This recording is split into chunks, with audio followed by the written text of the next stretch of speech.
또 뵙게 돼서 반갑습니다. 저는 서울 중구 중림동에 있는 등대교회 원로 목사 박배면입니다. 반갑습니다. 오늘은 천국을 소개하려고 합니다. 그리고 천국을 안내하는데 어떻게 천국을 가느냐에 대해서 안내하려고 합니다. 성경은 천국을 이렇게 묘사하고 있습니다. 먼저 복음서에 보면 하나님의 나라라고 했습니다. 누가복음 17장 21절에서 예수님은 하나님의 나라는 너희 안에 있느니라고 말씀합니다. 누가복음 23장 43절에서는 낙원이라고 하였는데 네가 나와 함께 낙원에 있으리라. 예수님은 한 강도에게 말씀하셨죠. 낙원은 천국입니다. 또 요한복음 14장 2절에는 내 아버지 집이라고 했습니다. 예수님은 이제 성천을 앞두시고 제자들에게 말씀하십니다. 내 아버지 집에 거할 곳이 많도다. 그렇습니다. 어떤 이는 천국이 만원이라고 비아냥거리고 있는 이들도 있는데 천국은 광활합니다.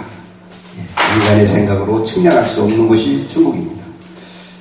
또한 요한복음 14장 2절에는 거처라고 했습니다. 처소. 내가 너희를 위하여 처소를 예비하러 가노라고 말씀하십니다. 그러니까 천국에 가면 예수 그리스도를 믿고 구원받은 하나님의 자녀들을 위한 집이 있습니다. 그 집은 너무 아름답고 너무나 크고 아름다운 그런 집이 됩니다.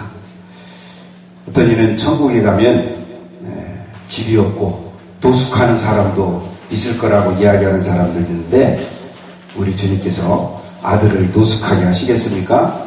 예수 믿고 구원 받으면 천국에 갑니다. 그리고 거기에 가면 준비된 아름다운 집, 보석으로 진 집이 있습니다. 할렐루야. 서신서에 천국을 이렇게 묘사하고 있습니다. 바울 사도는 고린도서 12장 4절 말씀에서 낙원이라고 했습니다. 바울 사도는 낙원으로 이끌려가서 말할 수 없는 말을 들었다 했습니다. 바울 사도가 꿈인지 생시인지 몸 안에 있었는지 몸 밖에 있었는지 오늘날에 그것을 이끌어서 어떤 이들은 입신이라고 하죠. 어쨌든 바울 사도는 그렇게 천국에 끌려 올라갔습니다. 바울 사도는 셋째 하늘이라고 말씀하고 있죠. 바울 사도는 낙원, 천국을 의미합니다. 로마서 14장 17절 말씀에는 하나님의 나라라고 했습니다. 하나님의 나라. 하나님의 나라, 곧 천국이죠. 우리 아버지의 나라.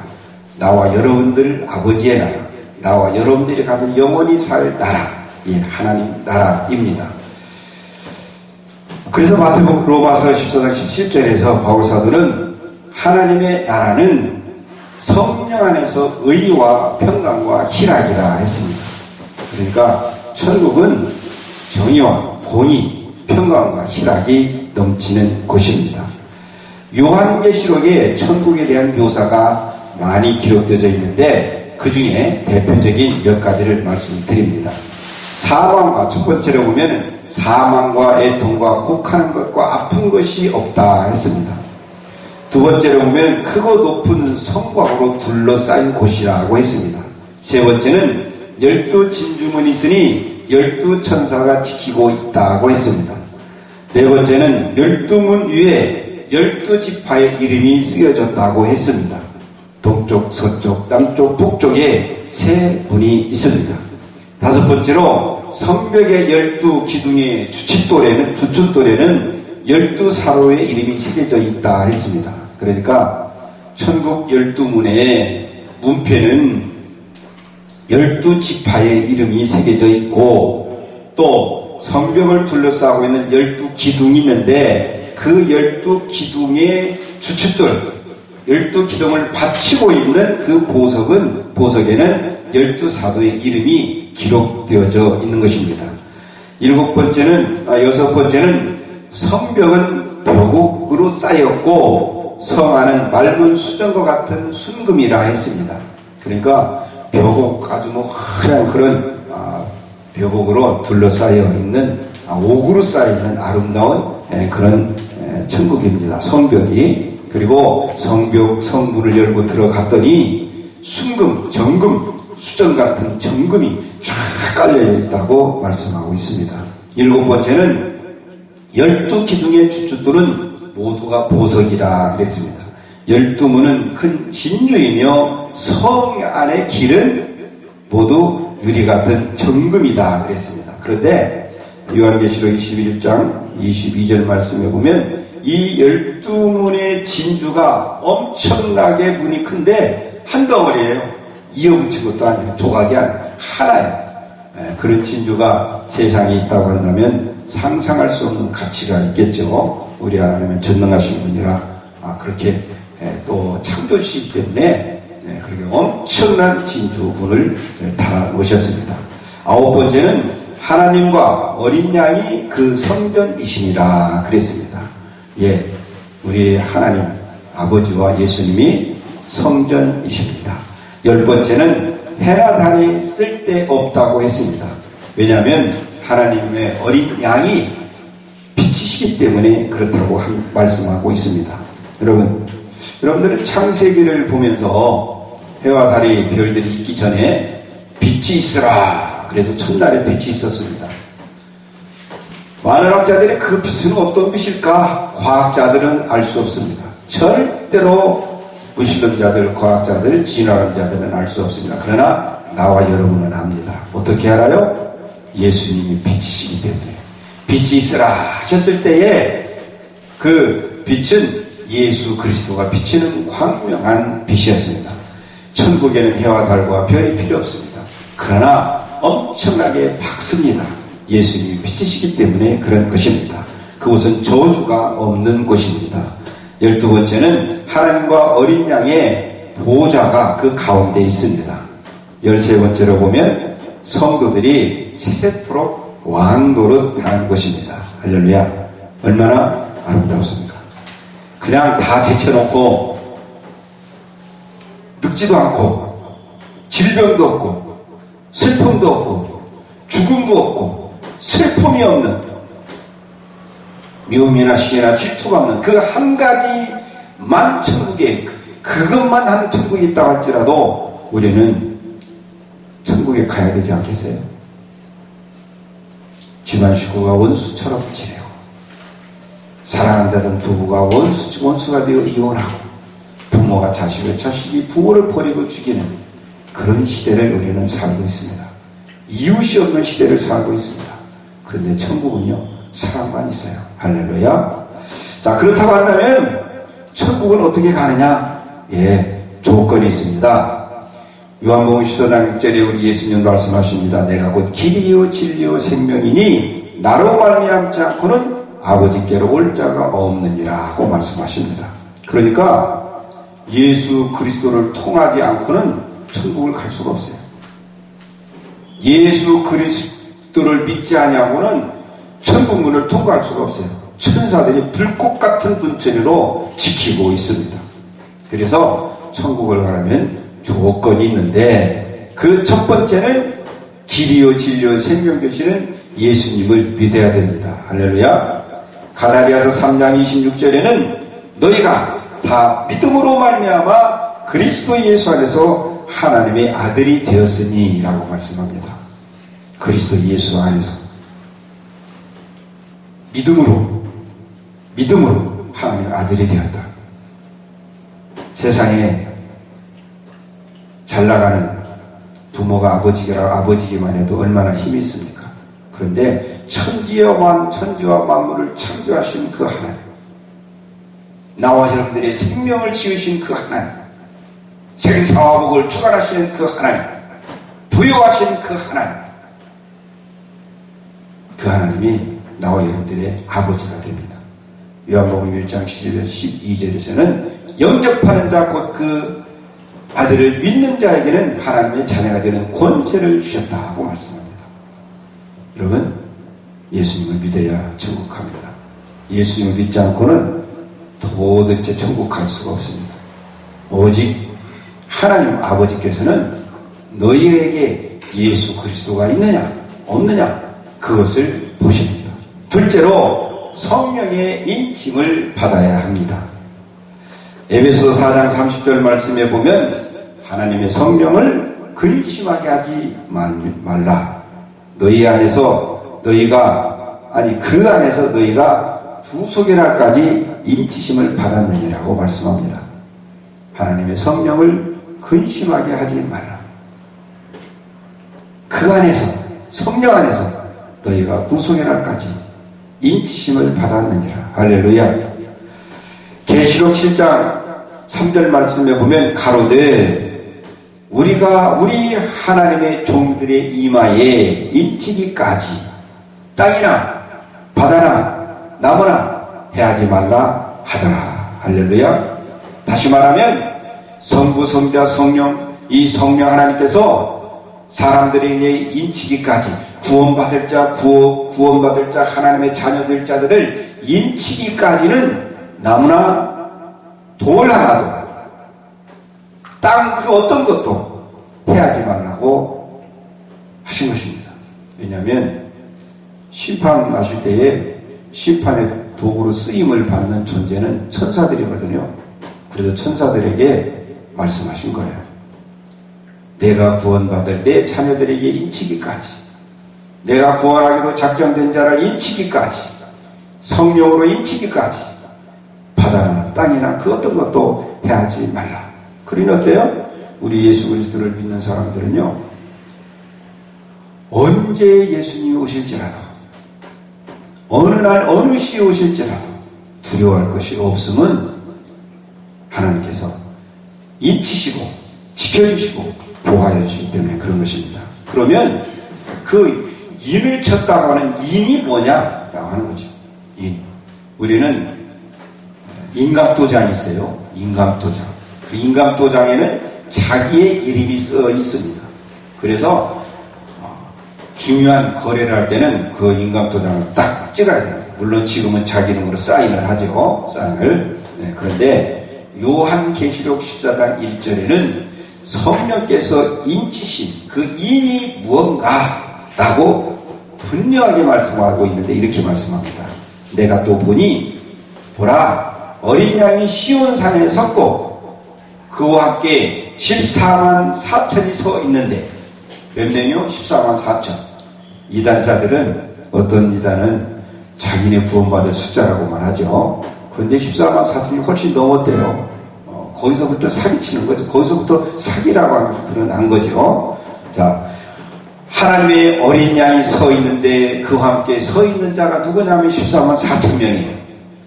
그들의 이마에는 14만 4천의 이마에는 어린 양의 이름과 그 아버지의 이름을 쓴 것이 있다. 할렐루야. 그러니까 성령께서 인쳤다고 하시는 그 이는 뭐냐면 성부와 성자 예수님의 이름이에요. 네, 이름. 곧 예수 그리스도. 그 하나님의 이름이 나와 여러분들의 이마에 쫙 써 있는 겁니다. 여러분 이마에 예수 그리스도라고 딱 써 있는지, 그리고 예수님의 사인이 있는지 거울 앞에 가서들 한번 보세요. 집에 가셔서. 만약 여러분들 이마에 예수 그리스도라고 하는 이름이 안 보이면 천국 백성 아니에요. 하나님의 자녀 아닙니다. 그런데 여러분, 그 이름을 써 있는가 안 써 있는가 이름을 목회하는 저도 좀 보았으면 좋겠어요. 응? 보아서 그리스도의 이름이 안 써져 있는 자들은 속색이면 아유 저것들은 그냥 지옥 갈 것들이니까 속색이고 신경 쓰지 말고, 이름이 써져 있는데도 속색이면 회초리를 들어서라도 때려서라도 바른 신앙 바른 믿음 갖도록 하겠어요. 그런데 안 써졌어. 여기가 써졌기는 썼는데 우리는 몰라요. 그게 은혜입니다. 만약에 여기에 예수 그리스도라고 하는 이름이 새겨진 것이 사람의 눈에 보인다면 아마 가족끼리 살기도 힘들 거예요. 가족끼리 살기도. 남편은 써있고 아내는 안 써있고 자식은 써있고 부모는 안 써있고 친구들과도 온전한 교제하기가 힘들 거예요. 왜? 친구도 어떤 친구 이마에는 써졌고 안 써졌고. 옛날에 황수관 박사님이요, 초등학교를 들어갔답니다. 그런데 믿음의 집안에서 자라가지고 황수관 박사는 철저하게 술 먹고 담배 피면 안 된다. 예수 그리스도를 믿는 사람은 술 먹고 담배 피면 안 된다. 정직해야 된다라고 항상 배워왔어요. 그런데 학교를 가니까 선생님이 담배 피잖아요. 학생들 보는 데서. 그래서 황수관 박사는 집에 와서 이야기를 했대요. 나 학교 안 가요. 야, 이놈아, 왜 학교를 안 가? 그랬더니, 마귀가 가르치는데 뭘 배워요, 마귀한테? 그랬답니다. 황수관 박사. 네. 정말 우리에게 술 먹고 담배 핀다 그래서 꼭 지옥 가는 건 아니지만, 그것이 절대로 그리스도인들에게 유익이 되지 못합니다. 어쨌든 예수 그리스도 이름이 이마에 쫙 새겨져 있는 나와 여러분인 줄 믿습니다. 세 번째 구원받기 받아야 될 조건은 뭐냐면, 첫 번째 믿음이라고 그랬어요. 두 번째는 성령의 인침을 받아야 된다고 그랬습니다. 그런데요, 우리는 저 사람이 교회를 나오기는 나오는데 예수 그리스도를 믿고 있고 또 하나님이 인정하는 믿음의 사람인지, 아니면 저 사람에게 그 이마에 과연 성령의 인침이, 성령의 인을 치셔서 그 이름에 예수 그리스도의 이름이 새겨져 있는지 몰라요. 그런데 알 수 있는 한 가지 방법이 있습니다. 그건 뭐냐면요, 그에게 하나님의 은혜가 있느냐라고 하는 거예요. 말씀드리겠지만 하나님의 은혜 속에서 사는 사람은요, 세상 욕심 없이 삽니다. 그리스도를 닮아 삽니다. 그래서 믿음의 세 가지 조건이 있는데, 첫 번째는 예수님을 믿어야 되고, 두 번째는 성령께서 인침을 받아야 되는 성령께, 세 번째로는 하나님의 은혜가 있어야 돼요. 그래서 나와 여러분들의 구원은 믿음으로 구원받습니다. 그러나 그 믿음도 하나님의 은혜가 없이는 안 됩니다. 그래서 바울 사도는 오직 은혜로 구원받고 내가 낮은 것은 하나님의 은혜라고 말씀을 합니다. 그래서 사도행전 5장 15장 11절에는 이방인들도 성령을 받았다는 소식을 예루살렘 교회의 사도들이 듣고 회의를 했습니다. 아니, 이방인들에게도 우리처럼 성령이 임하신단 말이야? 회의를 했어요. 그래서 아니다, 이방인들에게는 성령이 임할 수가 없다. 왜? 유대인들은요, 이방인들을 개취급했잖아요. 자신들만이 성민이잖아요. 그런데 이방인이 우리처럼 성령을 받아 기독교인들이 예수 그리스도를 믿는다는 사람들조차도 그렇게 생각을 했어요. 그때 베드로가 딱 일어납니다. 그래서 이렇게 말씀합니다.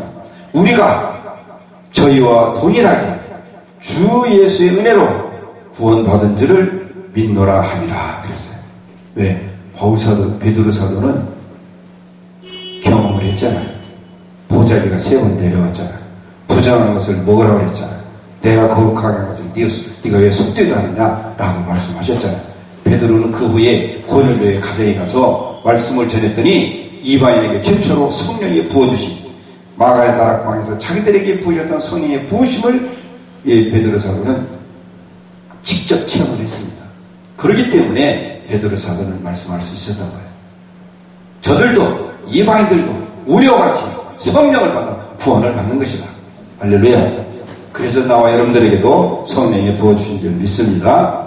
또 에베소 2장 5절에는 허물로 죽은 우리를 그리스도와 함께 살리셨고 우리가 은혜로 구원을 얻은 것이라 하고 말씀합니다.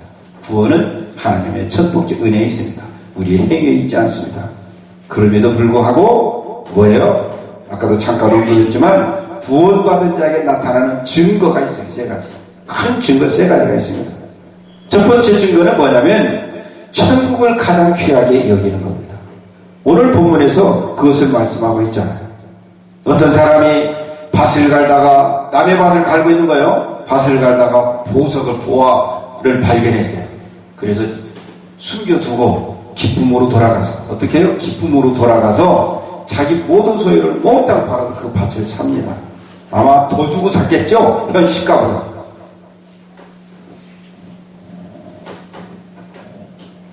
또 어떤 진주 장사가 값진 진주 하나를 발견하고 모든 자기 진주를 다 판 후에 그 값진 진주를 삽니다.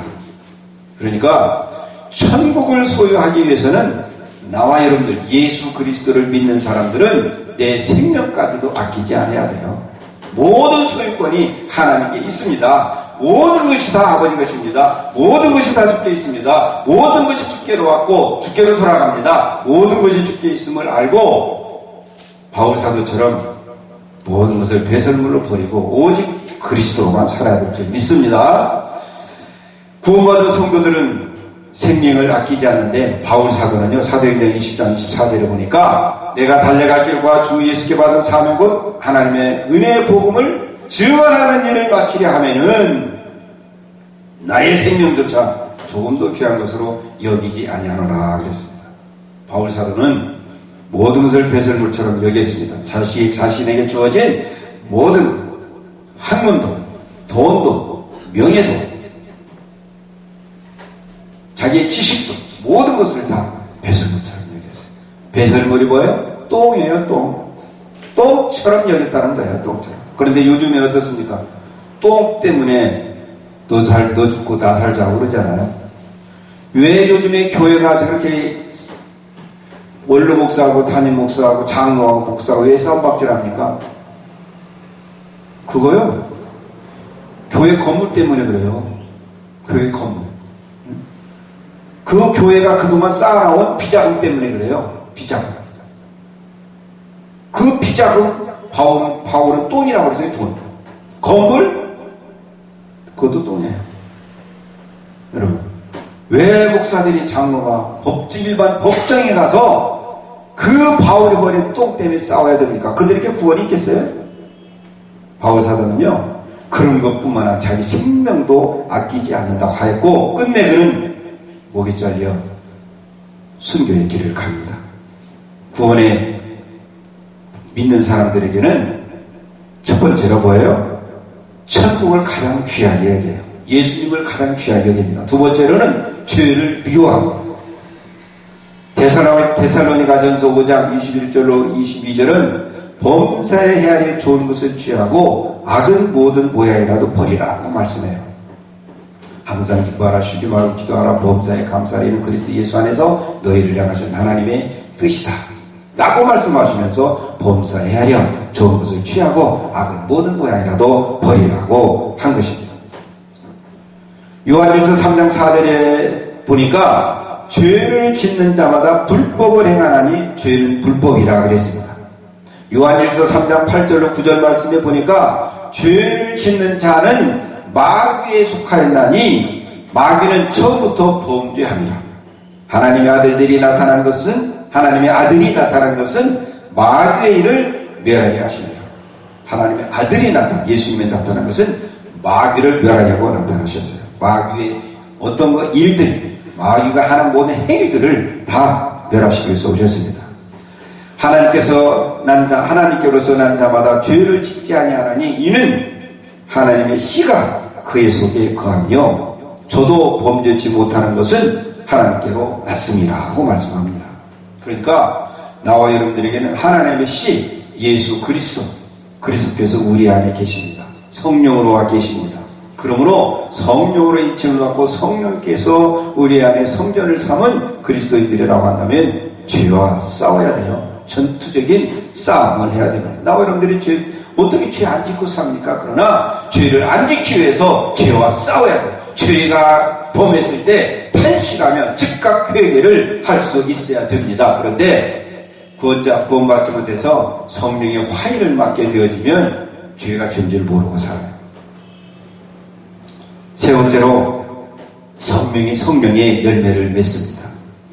여러분들이나 저나 잘 아는 대로 갈라디아서 5장 22절 24절 말씀에 보면 성령이 9가지 열매가 있는데 사랑의 열매, 희락의 열매, 화평의 열매, 오래 참음의 열매, 자비의 열매, 양선의 열매, 충성과 온유와 절제의 열매라고 말씀하고 있습니다. 그런데 이 같은 것들을 극지할 법이 없다고 그랬어요. 다시 말하면 그리스도를 사랑하는 사람에게서 사랑을 빼앗아갈 수가 없다, 그런 뜻이에요. 그리스도를 믿는 사람에게서 선과 착함과 충성과 온유와 절제, 기쁨을 사탄이 빼앗아갈 수가 없다는 거예요. 왜 예수 그리스도를 믿으면서 스트레스 받아서 그것 때문에 병들고 남을 미워하고 증오하고 하나님을 원망하고 부모, 형제를 원망하고 세상을 원망하면서 삽니까? 아니에요. 그거는요, 그리스도 안에 있으면 그것을 빼앗아갈 자가 없다고 그랬습니다. 그래서 그리스도 예수의 사람들은 육체와 함께 그의 정과 욕심을 십자가에 못 박았느니라 하고 말씀합니다. 나와 여러분들은 2000년 전 예수님께 십자가에 못 박아 죽으실 때 함께 죽었습니다. 정욕과 욕심도 다 못 박았습니다. 할렐루야. 여러분은 왜 교회를 다니십니까? 여러분은 왜 예수님을 믿습니까? 부자 되기 위해서 그렇습니까? 그렇다면 사업가가 돼야 돼요. 출세하기 위해서입니까? 그렇다면 열심히 노력을 해야 됩니다. 힐링을 위해서입니까? 그러면은요, 노래방 열심히 다니고, 등산 열심히 다니고, 여행 열심히 다니고, 명상 열심히 하세요. 병 고침 받기 위해서입니까? 그렇다면 좋은 의사를 만나면 됩니다. 천국 가기 위해서입니까? 그렇다면 모든 소유를 예수님께 다 반납해야 됩니다. 나와 여러분들이 예수님을 믿고 교회를 다니는 목적은 부자 되기 위한 것이 아닙니다. 출세하기 위한 것이 아닙니다. 힐링을 위한 것이 아닙니다. 병을 고치기 위함도 아닙니다. 부자 되기 위한다면 사업가가 되십시오. 출세하기를 원한다면 열심히 노력하십시오. 힐링을 원하거든 열심히 노래방 다니시고 명상하고 여행하고 등산하십시오. 주일을 안해도 빼놓지 말고 병을 고치기를 원한다면 좋은 의사를 만나면 될 것입니다. 야고보서 5장 3절에서 야고보는 이렇게 말씀합니다. 너희 금과 은은 녹이 슬었으니 이 녹이 너희에게 증거가 되며 불같이 너희 살을 먹으리라. 너희가 말세에 재물을 쌓았도다 라고 야고보 장로는 말세에 재물을 쌓아놓은 자들을 책망하시면서 너희들이 쌓아놓은 재물은 노이 슬고 좀 먹었다고 말씀을 하는 거예요. 다 불타버리고 많은 거예요. 저는 우리 성도들에게나 자식들에게 그런 이야기를 합니다. 자식들을 교육시킬 때는 돈 필요하죠. 어느 때인데 필요하지 않겠습니까만은 방도 필요합니다. 그래서 아들 하나, 딸 하나, 요즘엔 다세워서 옛날에는요 다세워서 7도 한 방에서 다 컸어요. 저도 그렇게 컸습니다. 네. 그러나 요즘에는 그게 안 되니까 그래도 방 2-3개, 10개 있는 집에서 살면서 돈도 있어야죠. 그래서 공부도 시키고 학원도 보내고 유학도 보내고 그래야 되겠죠. 그러나 그들 십자가 다 보내놓으면은요 그걸 정리를 해야 돼요. 그래서 아들 목 주고 싶으면 아들 목 띄워주고 딸 목 주고 싶으면 딸 목 띄워주고 그리고 남은 것은 자식들한테 공증까지는 어떻게 하겠어요? 부모와 자식이 아니에요. 그렇지만 자식들한테 선언해야 돼요. 이 집은, 이 돈은, 이 땅은 하나님의 것이다. 물론 살아서 다 바쳐야 되겠죠. 그러나 최소한의 것이 있지라도 작은 것이 있지라도 자식들한테 이야기해야 돼요. 미리 유언해야 돼요. 내가 죽거든. 이것도 하나님께 드려라. 저는 감히 말씀합니다.